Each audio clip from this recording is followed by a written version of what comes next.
एक सिंपल सा क्वेश्चन पूछना चाहते हो। आप सक्सेसफुल बनना चाहते हैं या पीसफुल? करियर चाहिए या इनर पीस? फैमिली रिस्पॉन्सिबिलिटीज या स्पिरिचुअल ग्रोथ? और सबसे बड़ा सवाल, क्या दोनों एक साथ पॉसिबल है? नमस्ते।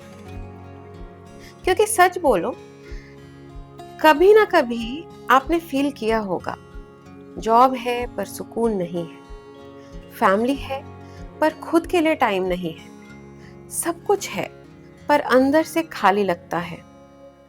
तो क्या करें? सब छोड़ दें या सबके बीच रहकर भी खुद को बचाएं? आज की कहानी इसी सवाल का जवाब देती है। तो कथा यहां से आगे बढ़ती है। विदुर जी गहरी कृतज्ञता के साथ दिल में श्रद्धा लिए हुए मैत्रेय ऋषि को प्रणाम करके वहां से विदाई लेते हैं। उनकी यात्रा अब मुड़ चुकी है हस्तिनापुर की तरफ। सिर्फ अपनों से मिलने के लिए नहीं, बल्कि उस ज्ञान को आगे बढ़ाने के लिए जो उन्होंने प्राप्त किया था। और यहीं से शुरू होती है एक गहरी कहानी, एक ऐसा संवाद जो सिर्फ दो लोगों के बीच नहीं है, बल्कि हर इंसान के अंदर चल रहा है। अब बात होती है राजा परीक्षित और श्री शुकदेव जी महाराज के बीच। और इस पवित्र वार्ता के बीच एक ऐसा प्रश्न जन्म लेता है जो सिर्फ उस समय का नहीं था, बल्कि आज भी हर इंसान के दिल में चल रहा है। राजा परीक्षित पूछते हैं, कैसे मुमकिन है कि राजा प्रियव्रत जो गृहस्थ जीवन जी रहे थे, उन्होंने मोक्ष प्राप्त कर लिया? ये सिर्फ उनका सवाल नहीं है, ये हम सबका सवाल है। कैसे दुनिया में रहकर भी दुनिया से परे रह सकते हैं? श्री शुकदेव जी महाराज हल्के से मुस्काए, बहुत शांत और कोमल स्वर में कहते हैं, हे राजन, जो आपने कहा वो बिल्कुल सत्य है। महाराज प्रियव्रत का मन पूरी तरह से डूबा हुआ था भगवान श्री हरि के मधुर दिव्य चरण कमलों में, जिनकी महिमा सुनते ही मन पवित्र हो जाता है। महान लोग कभी भी उस रास्ते को नहीं छोड़ते जो उन्हें परम कल्याण की तरफ ले जाता है। और वो रास्ता क्या है? भगवान वासुदेव की कथाओं को सुनना, उनमें जीना और उनमें समा जाना। प्रियव्रत ने भी यही किया। किसी कठिन तपस्या से नहीं, बल्कि सेवा और भक्ति से बहुत ही आसानी से उन्होंने भगवान को पा लिया, परमार्थ तत्व को पा लिया। और वो सच जो हर इंसान ढूंढ रहा है, वो बस यही तो है। अब कथा यहां से एक गहरे मोड़ की तरफ बढ़ती है। प्रियव्रत तैयार थे अपनी पूरी जिंदगी ब्रह्म के ध्यान में समर्पित करने के लिए, सब कुछ छोड़कर सिर्फ एक लक्ष्य के साथ, परमात्मा का अनुभव। लेकिन तभी उनके पिता स्वयंभू मनु आते हैं और वो प्रियव्रत को देखकर समझ जाते हैं, ये सिर्फ एक योगी नहीं, ये एक महान राजा भी बन सकता है। उनमें वो सारे गुण हैं जो शास्त्र एक धार्मिक राजा के लिए बताते हैं। इसलिए मनु कहते हैं, तुम्हें राज्य संभालना होगा। और यहीं से शुरू होता है एक अंदर का संघर्ष, क्योंकि प्रियव्रत का मन तो पहले से समर्पित हो चुका था। उन्होंने अपनी इंद्रियां, अपने कर्म, अपना पूरा अस्तित्व भगवान वासुदेव के चरणों में अर्पित कर दिया था। वो समाधि में जाने ही वाले थे, फिर भी पिता का आदेश था और उसे नजरअंदाज करना भी संभव नहीं था। उनके अंदर की आवाज उठी, अगर मैं राजा बन गया तो क्या होगा? क्या मैं इस दुनिया में फंस जाऊंगा? क्या मैं पत्नी, बच्चे, जिम्मेदारियों के जाल में उलझ जाऊंगा? क्या मैं वो सच भूल जाऊंगा जो मैंने इतनी मुश्किल से पाया है? प्रियव्रत एक दोराहे पर खड़े थे। एक तरफ गहरी शांति, ध्यान और भगवान, दूसरी तरफ राज्य, जिम्मेदारी और दुनिया। और सच बताओ, ये सिर्फ प्रियव्रत का कॉन्फ्लिक्ट नहीं है, ये हम सब का कॉन्फ्लिक्ट है। करियर या पीस, फैमिली या सेल्फ ग्रोथ, सक्सेस या इनर साइलेंस। आप आज किस मोड़ पे खड़े हैं? अब इस कहानी में आता है एक डिवाइन टर्निंग पॉइंट। स्वयंभू मनु जो मानव जाति के आदि पुरुष हैं, और ब्रह्मा जी जो इस पूरी सृष्टि के रचयिता हैं, ये दोनों सदा ही ब्रह्मांड के विस्तार और संतुलन पर मनन करते रहते हैं। और ब्रह्मा जी जो हर जीव के मन को जानते हैं, उन्होंने तुरंत महसूस कर लिया प्रियव्रत के अंदर जो गहरा वैराग्य, डिटैचमेंट उठ रहा है। और तब वो स्वयं अपने दिव्य लोक से उतरते हैं। जब ब्रह्मा जी अपने हंस पर वहां पहुंचते हैं तो प्रियव्रत और स्वयंभू मनु तुरंत खड़े हो गए। हमारे पिता ब्रह्मा जी आए हैं। दोनों ने पूरी श्रद्धा और विनम्रता के साथ उनका स्वागत किया। और फिर ब्रह्मा जी ने प्रियव्रत की तरफ देखा, एक ऐसी दृष्टि से जिसमें करुणा भी थी और ज्ञान भी। और वो बोलना शुरू करते हैं, इस ब्रह्मांड में कोई भी, चाहे कितना भी महान क्यों ना हो, भगवान की इच्छा से परे नहीं जा सकता। हम सब सिर्फ एक मीडियम है, एक बड़े डिवाइन प्लान का हिस्सा। और फिर वो एक ऐसी बात समझाते हैं जो आज भी सबको समझनी चाहिए। जिंदगी का मतलब रिस्पॉन्सिबिलिटीज से भागना नहीं होता है, बल्कि उन्हें अवेयरनेस के साथ जीना होता है।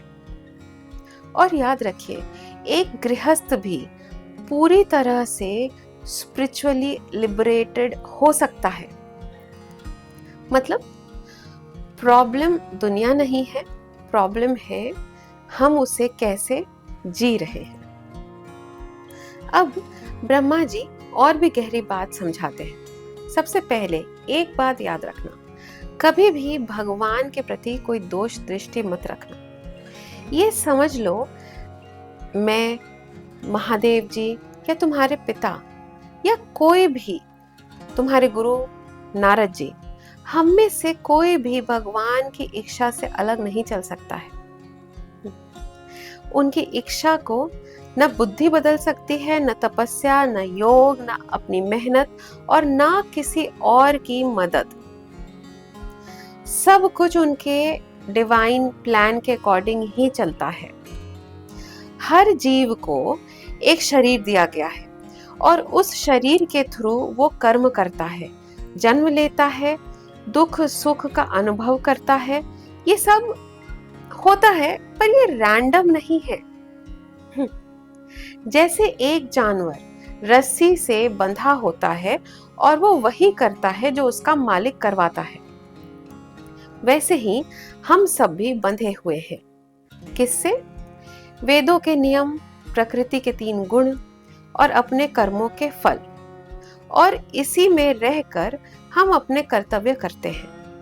तुम जिस सिचुएशन में हो वो एक्सीडेंट नहीं है, वो तुम्हारे पास्ट कर्म और नेचर के अकॉर्डिंग भगवान का डिजाइन है। इसलिए एक अंधा इंसान किसी देखने वाले पर ट्रस्ट करता है, वैसे ही तुम भी भगवान पर ट्रस्ट करना सीखो। एक मुक्त व्यक्ति भी शरीर में रहता है और पास्ट कर्म का फल भोगता है। जैसे सपना खत्म होने के बाद भी उसकी यादें रह जाती हैं, पर फर्क क्या है? वो अंदर से फ्री होता है, न ईगो, न डिजायर्स, न अटैचमेंट। लेकिन जो इंसान अपनी इंद्रियों का गुलाम है, वो हमेशा डरा हुआ रहता है। लॉस का डर, डेथ का डर, फ्यूचर का डर, क्योंकि उसे अपने मन को जीता ही नहीं है। अब सोचो, एक ऐसा व्यक्ति जिसने मन जीत लिया है, उसे गृहस्थ जीवन क्या नुकसान पहुंचा सकता है? सच तो ये है, गृहस्थ जीवन भी एक ट्रेनिंग ग्राउंड है। जैसे एक राजा किले के अंदर रहकर अपने दुश्मनों को हरा सकता है, वैसे ही एक समझदार इंसान रिस्पॉन्सिबिलिटीज के बीच रहकर अपने मन और इंद्रियों को कंट्रोल कर सकता है। और फिर ब्रह्मा जी सीधे प्रियव्रत से कहते हैं, तुम तो पहले ही भगवान के चरणों में शरण ले चुके हो। तुम अपने अंदर के शत्रुओं को जीत चुके हो। शत्रु मतलब षड्रिपु, लोभ, काम, क्रोध, मोह, मद, मात्सर्य। इसलिए अब अपना कर्तव्य स्वीकार करो, दुनिया को जियो जैसे भगवान ने तुम्हारे लिए प्लान किया है, और फिर समय आने पर उससे ऊपर उठ जाओ और अपने असली रूप में स्थित हो जाओ, अपने ट्रू सेल्फ में। अब ब्रह्मा जी की बातें सुनने के बाद शुकदेव जी बताते हैं, प्रियव्रत जिनके अंदर पहले ही विनम्रता और समर्पण था, वो धीरे से अपना सिर झुका लेते हैं और कहते हैं, जैसे आपकी आज्ञा, जैसा आपका आदेश। उन्होंने अपनी इच्छा नहीं, भगवान की इच्छा को चुना। स्वयंभू मनु अपने बेटे को देखकर बहुत प्रसन्न होते हैं। वो ब्रह्मा जी की भक्ति से पूजा करते हैं और फिर ब्रह्मा जी वापस अपने लोक चले जाते हैं।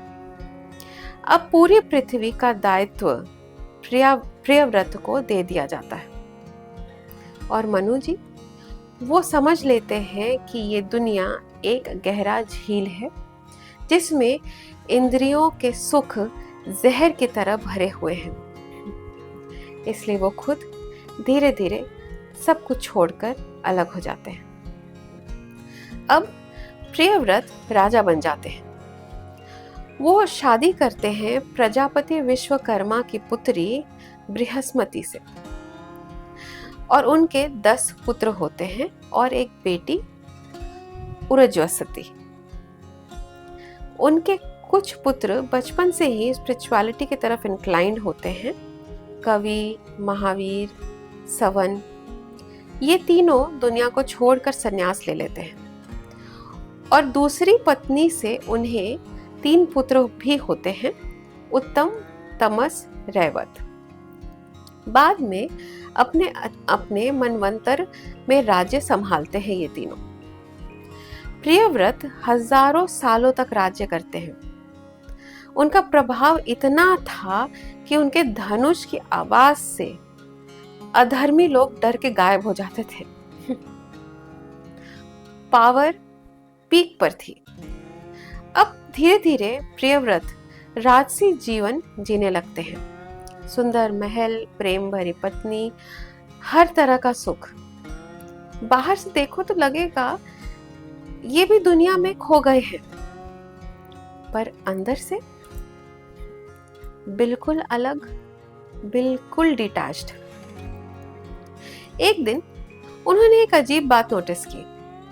सूर्य देव जब सुमेरु पर्वत की परिक्रमा करते हैं, तब आधी दुनिया में रोशनी होती है और आधी दुनिया में अंधेरा। और प्रियव्रत के अंदर एक संकल्प जागता है, ये ठीक नहीं है, मैं अंधेरा मिटा दूंगा। और एक ऐसे रथ पर बैठते हैं जो सूर्य जितना तेज कैरी करता है और सूर्य के पीछे पीछे चलना शुरू कर देते हैं। जैसे दूसरा सूर्य वो खुद हो। उनका प्रताप भी इतना था। वो 7 बार पृथ्वी का चक्कर लगाते हैं और फिर उनके रथ के पहिए के जो निशान बन जाते हैं, उससे क्रिएट होते हैं 7 समंदर और दुनिया बन जाती है 7 द्वीप। जब एक अवेकेंड इंसान एक्शन लेता है तो दुनिया बदल जाती है। और फिर प्रियव्रत के इस दिव्य कर्म से पूरी पृथ्वी एक अद्भुत रूप में व्यवस्थित होती है। ये 7 द्वीप बने जिनके नाम हैं जम्बू, प्लक्ष, शलमली, कुश, क्रौंच, शाक और पुष्कर। और इनका अरेंजमेंट कोई रैंडम नहीं था। हर एक द्वीप पिछले से डबल साइज का था। सबसे बीच में था जम्बू द्वीप, जो घिरा था नमक के समंदर से। उसके बाद आता है प्लक्ष द्वीप, जो घिरा था गन्ने के रस के समंदर से। फिर शालमली, इसके चारों ओर मदिरा का समंदर था। उसके बाद कुश द्वीप, जो घिरा था घी के समंदर से। आगे क्रौंच द्वीप, जो घिरा हुआ था दूध के समंदर से। फिर शाक द्वीप, जिसके आसपास था मट्ठे का समंदर। और सबसे आखिर में पुष्कर द्वीप, जो घिरा हुआ था मीठे शुद्ध पानी के समंदर से। इतनी सुंदर, इतनी परफेक्ट और इतनी सिंबॉलिक रचना, जैसे प्रकृति भी कह रही हो, जब चेतना जागती है तो सृष्टि भी बदल जाती है। अब सोचिए, इतनी पावर, इतना सक्सेस, पर एक दिन अंदर से आवाज आती है, क्या मैं फिर से खो गया हूं? महाराज प्रियव्रत के अंदर दर्द उठता है। वो कहते हैं, हे भगवान, मैं फिर इस माया में कैसे फंस गया। ये इंद्रिय मुझे धीरे धीरे अपने जाल में फंसा रही है। बस अब और नहीं। ये गिल्ट नहीं था, ये अवेकनिंग थी। और फिर एक डिसीजन सब कुछ बदल देता है। प्रियव्रत अपना राज्य बांट देते हैं, सब कुछ छोड़ देते हैं, अपनी पत्नी तक को, इतनी आसानी से जैसे कुछ था ही नहीं। क्योंकि जब डिवाइन मिल जाता है तो दुनिया अपने आप छूट जाती है। वो वापस चले जाते हैं नारद जी के दिखाए हुए पथ पर, ध्यान में, भगवान की लीलाओं में। और यही प्रियव्रत की ग्रेटनेस है। स्वर्ग हो, पाताल हो या ये दुनिया, सब कुछ उनके लिए बेकार हो गया एक चीज के सामने, भगवान की भक्ति का आनंद। और यही असली जीत है। अब जरा सोचिए, इतना सब कुछ होने के बाद भी प्रियव्रत का जीवन कैसा था। रॉयल लग्जरीज, बड़े बड़े महल, एक प्रेम भरी पत्नी, हर तरफ सुख ही सुख। बाहर से देखो तो लगे ये भी दुनिया में पूरी तरह डूब चुके हैं, लेकिन अंदर से बिल्कुल शांत, बिल्कुल अलग, बिल्कुल अनटच्ड। पर एक बात याद रखिए, रियलाइज्ड सोल को भी अवेयरनेस मेंटेन करनी पड़ती है। और धीरे धीरे उनके अंदर एक हल्का सा सवाल उठा, क्या मैं फिर माया से घिर गया हूँ, फंस गया हूँ? फिर एक दिन वो गहरी अंतर्दृष्टि में डूब जाते हैं और उनके अंदर से एक पुकार निकलती है, बस ये इंद्रियां मुझे अब और नहीं छल सकते, मैं फिर से भटक गया हूं। लेकिन ये गिल्ट नहीं था, ये अवेकनिंग थी। श्री हरि की कृपा से उनका विवेक फिर से जाग गया और फिर बिना एक पल सोचे उन्होंने सब कुछ छोड़ दिया, अपना राज्य, अपनी दौलत, अपनी पत्नी, अपने बच्चे, सब कुछ इतनी आसानी से जैसे वो चीजें कभी उनके इर्द गिर्द थी ही नहीं। क्योंकि जब एक बार डिवाइन को अनुभव कर लेता है मनुष्य, तो दुनिया अपनी पकड़ खुद ब खुद छोड़ देती है। उन्होंने क्या चूज किया?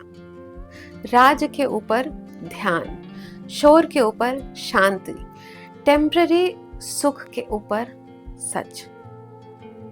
और अब ध्यान से सुनिए, ये कहानी सिर्फ एक राजा की नहीं है, ये हमारी कहानी है।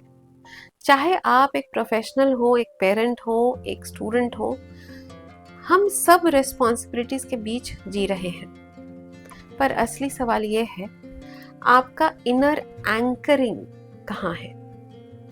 हर इंसान की लाइफ के 3 फेज होते हैं। एस्पिरेशन, जब हम सच को ढूंढते हैं। इन्वॉल्वमेंट, जब हम दुनिया में खो जाते हैं। और अवेकनिंग, जब हम वापस लौटते हैं। प्रियव्रत ने ये तीनों को जिया, हम भी जी सकते हैं। बस एक सवाल रह जाता है, क्या हम भी दुनिया में खो गए हैं, या एक दिन जागकर समर्पण करके वापस लौट जाएंगे? और अब चलते हैं लर्निंग्स की तरफ से। इस कथा ने हमें क्या सिखाया?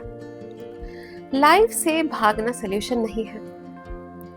गृहस्थ भी स्पिरिचुअल हो सकता है। रियल बैटल अंदर होती है, माइंड और सेंसेस के बीच। अवेयरनेस ही सबसे बड़ा पावर है। जब रियलाइजेशन आता है, डिटैचमेंट ऑटोमेटिकली आ जाता है। अब बढ़ते हैं द कृष्ण मोमेंट की तरफ। और फिर एक ऐसा पल आता है जो पूरी कहानी बदल देता है। न ब्रह्मा जी, न राज्य, न दुनिया, ये सीधा कनेक्शन होता है भगवान से। प्रियव्रत चुप थे, पर उनका अंतर जोर से बोल रहा था। और उसी शांत पल में अंदर से आवाज आती है, तुम दुनिया में हो, पर तुम दुनिया के नहीं हो। तुम कर्ता नहीं हो, तुम सिर्फ एक इंस्ट्रूमेंट हो। जो तुम्हें दिया गया है उसे जियो, पर उसमें खो मत जाओ। अटैचमेंट बाहर नहीं, अंदर होता है। और उस मोमेंट में प्रियव्रत को समझ आ जाता है, प्रॉब्लम दुनिया नहीं है, प्रॉब्लम आइडेंटिफिकेशन है। अगर आज आप भी कंफ्यूज हैं, जॉब छोड़नी है या नहीं, फैमिली से दूर जाना है या नहीं, तो याद रखिए, श्री कृष्ण का मैसेज सिंपल है। सिचुएशन मत बदलो, अपनी कॉन्शियसनेस को बदलो। अंत में इस कथा को जरूर शेयर कीजिए ताकि ज्ञान सबको मिले।